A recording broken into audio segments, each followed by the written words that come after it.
Labi, nu tad aiziet. Interesanti. Šodien no rīta pamostos, saprotu, jāturpina. Jāturpina taisīt video, jāturpina kustināt lietas, jāturpina kustēties. Nevar tur galvā pārāk ilgi sēdēt. Un tad es saņēmos un atnācu šeit līdz estrādei, Dobelē. Un jā, nāku uz šejieni un domāju, aiziešu uz savu vietiņu, kur parasti es esmu. Un ļaušos tam Dieva garam, lai nāk, kas nākdams. Kā saka, parunās kaut ko, pabūsim kopā. Bet tur ir talka. Tur ir traktori un zaģētāji un sētnieki un cilvēki strādā. Un viss jau uzreiz pirmā vilšanās. Nu tā, ja pāratklāt to, vai ne? Tu atnāc un tu vienkārši uzreiz dusmu uznāk. Tu taču biji gatavs jau iet un jau bija kaut kādi plāni punkti. Daži vismaz nolikti, lai galīgi neaizmaldās prom. Bet jā, izrādās, hops nevar, jo viss ir aizņemts ar troksni. Cilvēki darbojās, cilvēki strādā un dara labas lietas. Bet iekšā es jūtu ir vilšanās. Nu, bļāviens atnāci, protams. Protams, ka atkal nesanāk kaut kas. Protams, ka viss nav tā kā gribētos. Jo tā sākotnējā ideja ir, ka būs miers, klusums, rīts. Bet tevi sagaida troksnis un rosība. Un ko es ar to gribu teikt? Nākošā doma, tāda prakse uzreiz dzīvē tiek iedota. Nu, ka nav tie ideāli apstākļi. Nav ideāli apstākļi, ir vienkārši jādara. Jo mēs jau tos gaidām, mēs gribam tā, lai visi ceļi pašķirās, tad, kad es nāku, tad lai viss ir ideāli. Bet tā nav, pasaule joprojām notiek un dzīvo arī ārpus manis. Un nav tā, tad, kad Elvis izdomāja kaut ko darīt, tad visiem ir tagad jāapklust un jāpazūd. Un tā kā atnāca te līdz estrādītei, tāpat cilvēki kaut kādā staigā riņķī, un kas var potenciāli novirzīt. Tomēr ir iekšā tas, kā tas izskatās, un kā tas izskatās no malas, un visas šīs cilvēcīgās ego daļas, kas slāpē, kas bremzē. Bet tad, kad mēs ar to necīnamies, bet vienkārši nesam gaismā un atzīstam, tad tur ir tā atbrīvošana un dziedināšana. Ja tu cīnies, tad ir pretestība un ir grūtāk un to ir otrā grāvī. Bet vienkārši atzīt, jā, kad ir gan dusma, gan vilšanās, gan kaut kāda baile, kaut kāda nepārliecība. Jo es jau neesmu nekāds skolotājs, es jau neesmu nekāds mācītājs.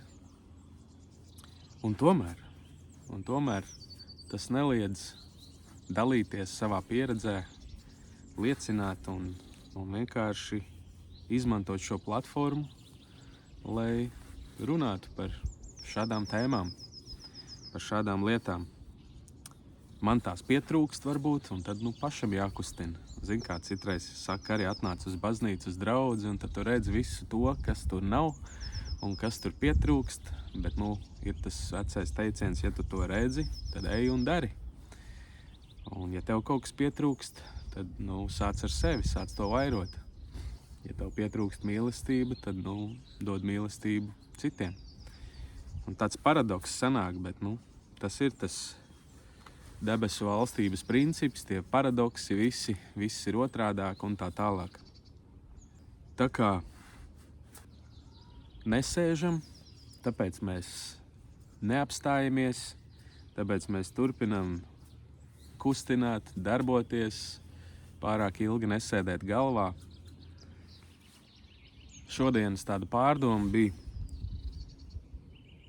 kontekstā ar to iepriekšējo video par darbību, pirms domāšanas, ka tu vispirms dodies, atsaucies, ej, un tad nāk izpratne. Nevis, ka tu vispirms tur sapratīsi un tad tikai pēc tam dosies. Tas ir viens, bet nākošais ir tad, kad tu dzīvo pēc šī principa, pēc šī darbošanās un radīšanas principa, ka tu ej ticībā, ne skatīšanā, tad arī šis tas rodas. Un, teiksim, pavisam konkrētā piemērā priekš manis, es spēru soli atkal, es ierakstu kaut kādu video vai ielieku kaut kādu postu internetā, un nākošais ir pieķeršanās rezultātam. Nu, kad kaut kas ir izdarīts, tad tu vari sajusties tāds labs par sevi un gandarīts, un tad tu esi paklausījis tai darbības balsī, un tad tu esi izdarījis labs puika, un tad jau liekas, kad, var iet un apskatīties, kā tad tam rezultātam tur iet, ko es tur esmu uzradījis. Un tā ir īstenībā baigā lamata. Tās ir lamatas, tas ir slasts, kur tu atkal vari apstāties. Jo tas atkal baro tavu domāšanu, tavu analizēšanu. Ja ir reakcija un ja ir labi, tad tu esi priecīgs un laimīgs. Bet ja nav reakcija, tad tu esi vīlies un nelaimīgs. Un tāpēc tas nav nekas stabils. Tas nav nekas stabils, uz ko tu vari celt ilgtermiņā kaut kādas lietas. Jo, ja tu esi pieķēries rezultātam, tas visu laiku tevi apstādina šo ritmu darboties. Un tad, vienkārši gribēju īsi izcelt šo lietu priekš sevis, un ja varbūt vēl kāds ar to saskars par šo pieķeršanos rezultātam, jeb atkarību no rezultāta, ka parasti bieži tiek runāts par to pirmo soli, kad sāc darīt, tev tur motivē un tevi kustina, un tad tu izdari, bet daudz ko,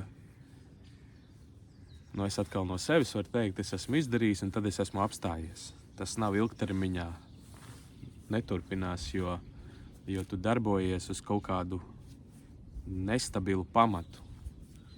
Tu it kā iesāc labi, bet tad atkrīti. Un nav stāsts par to, ka tāpat nenotiek kritieni un nokritieni, kad mēs kaut kur apstājamies, bet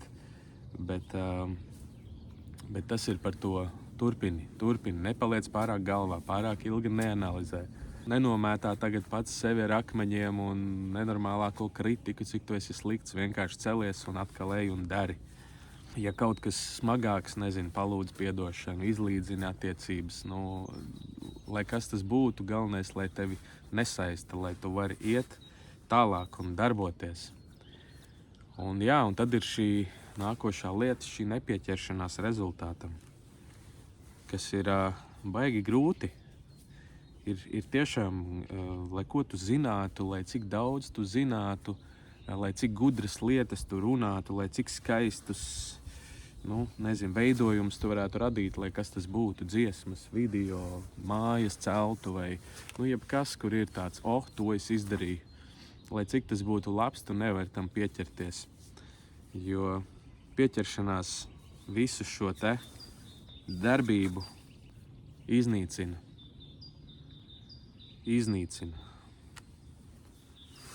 Jo tā, ka mēs skatāmies atpakaļ, tad mēs atkal dzīvojam galvā, tad mēs atkal esam analizēšanā un stāstos, un šī enerģija mūsos atkal samazinās.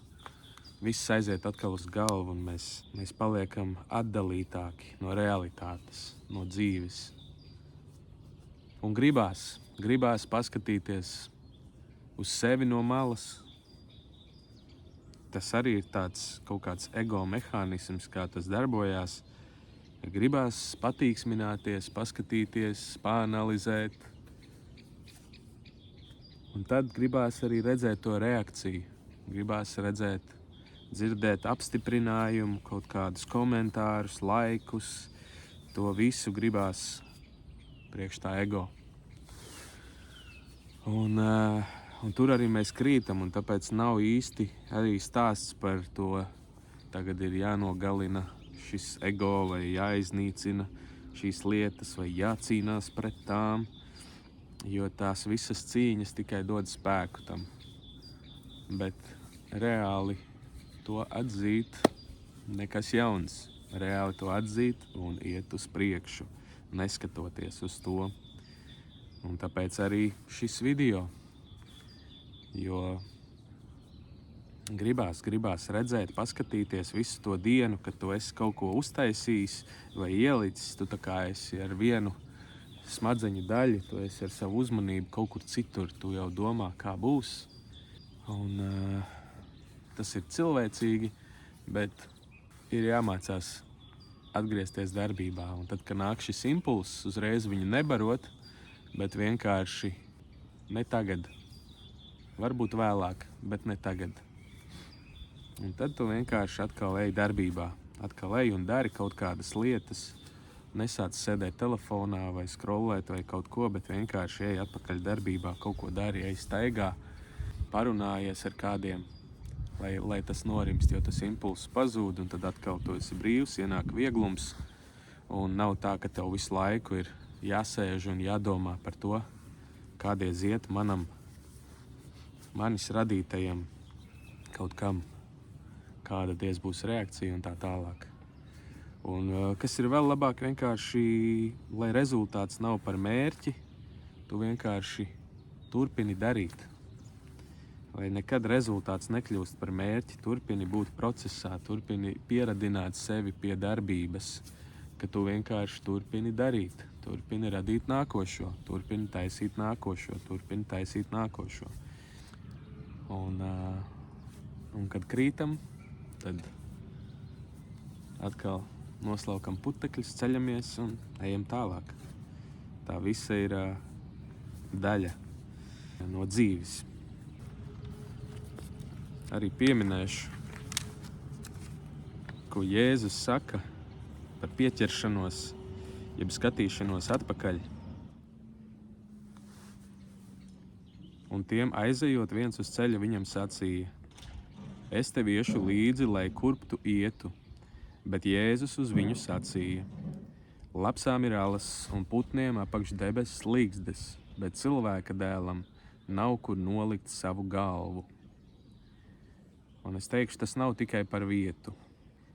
Jēzus runā par kaut ko dziļāku.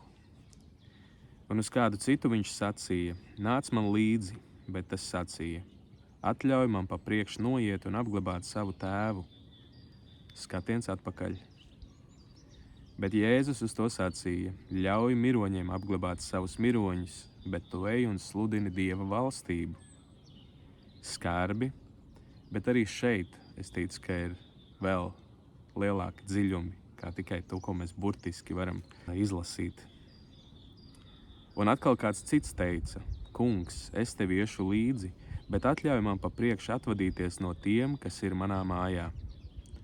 Atkal skatiens atpakaļ, gribu atvadīties, kaut kas vēl ir jāizdara. Bet Jēzus uz to sacīja: neviens, kas savu roku liek pie arkla un skatās atpakaļ, neder Dieva valstībai. Cilvēki saka, ka grib ticēt Jēzum, ka tic Jēzum, bet kad ir jādara, tad meklē drošību, meklē kaut kādus ieganstus, lai nebūtu jāiet. Lai varētu palikt domāšanā, bet ne darīšanā, ne šajā dzīvē. Un tāpēc arī šajā kontekstā daudzas raksturvietas atverās vaļā, jo Jēzus aicina mūs uz darbību,